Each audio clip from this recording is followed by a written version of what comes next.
Hey guys, let's make chinchin.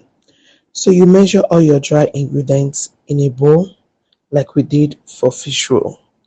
For the milk, you can either use powdered milk or milk flavor powder, and the nutmeg is actually optional. After this, I'll be adding my butter and I'll be using my hand like we did for fish roll to incorporate the butter with the dry ingredients.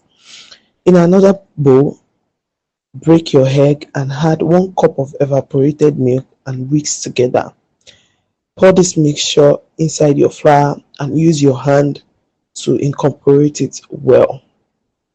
And the essence of us adding evaporated milk is because we call it Milky Chinchin.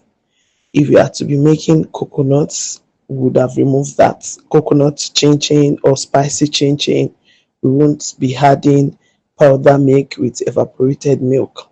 So I'm trying to show you how to knead your dough. I just showed you the side of your hand that you are going to use to knead your dough. That's the end of your palm rather. So you want to knead this very well to incorporate all the ingredients.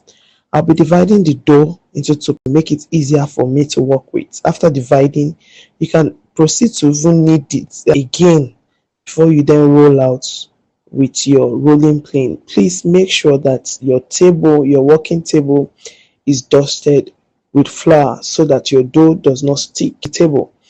So after you spread this out, just the way we did for the fish roll, we'll cut off the rough edges so that it will be easier for us to make a shape that we desire for our chinchin. So I said a shape that you desire because what I'll be showing you, you may not necessarily cut your own chinchin to be in that shape. You can actually cut your chinchin to be in any shape. So what I'm doing here is to flatten the dough again because I don't want it to be too thick so that it can fry easily and cook well. With the use of a reel cutter, this equipment I'm using is called reel cutter. I'm using it to shape out my chinchin, and because I've already dusted my table with flour, it was easy for me to take them off. I had already put vegetable oil on fire for about 5 minutes before I finished cutting. Now pay attention to this. You want to be careful. Make sure your vegetable oil is a bit hot not too hot, before you pour your chinchin.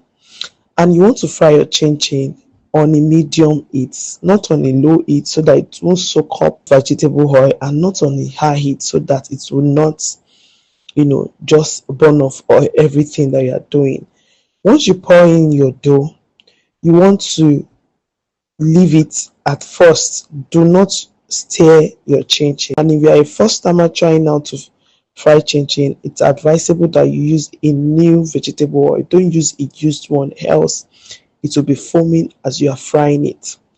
So I love my chinchin to be lightly brown. Then take this out of the oil, and then the next batch I will be putting on the oil, allow it to come out a bit brown, more darker than the one I just took out now, so that we can see the difference. Now here is our final result. Once you are done with your chinchin, it's advisable that you don't cover it immediately. Leave it uncovered for a long time as well, so that it doesn't go soft. Please let me know if you have questions during the question time. Thank you.